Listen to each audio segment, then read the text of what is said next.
Hey folks, how you doing? This is Eri Barrister. I'm here with our boy, Chris Jastrzemski. We had a great time yesterday for Media Day. Hope you guys enjoyed a lot of our footage.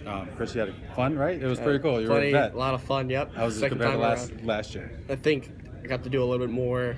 I knew what to do now. I knew what to do, and just be on the field for all four practices and getting sound as much as I can was beneficial for your coverage that you saw yesterday on our site. And first row today, that's pretty dope. First row dibs. Yeah, what's going on? So, big barbecue, the biggest barbecue of the season. Really looking forward to both matchups. Let's go with the early game first. What are you looking for out of the Tar Heels?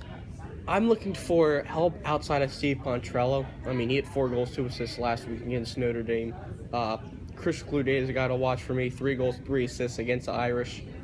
There's got to be more help on the offense. I mean, you have, obviously Pontrello, but then you have Cloutier, Goldsock, who hasn't done a lot, and he was thought to be like that guy to catalyze that offense, and then he can also go to midfield with Tagliaferri, Patrick Kelly to make some names up as well. But I think Chris Cloutier is going to be that guy for UNC. No, definitely. And how about Loyola? What are you expecting out of the Hounds?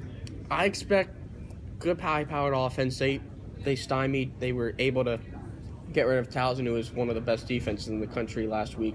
I think they won't have that big of a deal this week again against UNC, but Brian Balcom maybe will be a big key for the UNC defense. But I mean, once again, Pat Spencer, Zach Haywire is 2 guys to watch for Loyola. Don't sleep on the first game. Obviously, second game, which we'll get to right now, but it's going to be great. But Loyola versus North Carolina should be a real treat for everybody. Speaking of the big show, let's go with the Brown Bears. What are you looking for them today? Who's going to fill that spot that Dylan Malloy vacated last week? I mean, we saw Bailey Tills. He was pretty good. He wasn't Dylan Malloy-esque, but he could handle the pressure, and Brown won. They ran into a hot goalie in John Connor. They'll have another big name goalie to face in Kyle Bernlohr. Tough defense in Maryland. So our guys like Kyler Balestri and Henry Blinn going to, get past Bernlohr in the tough Maryland defense. But also my key is Alec Tullett on that defense. They're going to have to say that defense is going to have to stay razor sharp for a minute and a half, as Coach Lars Tiffany told us on the media conference call on Tuesday. So how focused can they be for 4 quarters? Hopefully it'll be focused enough for them to move on to Monday, Championship Monday. No, definitely. And I like to think of them as slightly a hometown team because a lot of Maryland people cheer for the Phillies. What are you looking at the trips today? Just same old Maryland. I mean, smart decisions on offense, smart decisions on defense. They just got to play smart ball. Face-offs are going to be a battle again with Will Gural and Austin Henningsen and maybe Will Bonaparte, you see, as well, if Henningsen starts to struggle. And I think it'll be just plain old Maryland ball.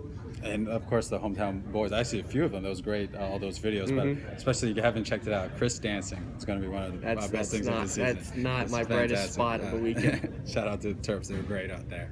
We're really excited for both games. We're going to hang out and tailgate. I think your people are out there. Barstool Sports is also going to be out there, too. Shout out Barstool. Jordy, what's going on, man? Anyway, we're just going to be having a great time outside. And then everything starts up at 12 o'clock, ESPN 2 for both games.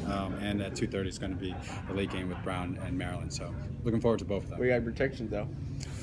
Oh, God. I'm going to go with Loyola for the first game. I think Hounds have just been on it. North Carolina is going to be imposing, but I think Loyola has just been doing well. Their defense is a little bit underrated, and speaking of underrated, Zach Haywire, if they've a lot of attention on Pat, he could blow up for 3 or 4 goals. So I'm looking for Loyola by 1. Yourself? I look for Loyola by 1. I think it'll be a tighter game than what I thought earlier in the week. UNC's defense is going to be pretty good. I think Pifani's probably going to be on Pat Spencer. If not, it'll be on Zach Haywire's, but Loyola's also got a pretty good defense. Foster Huggins is probably going to be on Steve Pontrello. And then you also have David Kerrigan and another couple. David, I think that's... Give me Loyola in the win by 1. Right. I think I screwed up the other 2 guys. David Manning, Jack Harrigan, or something like that.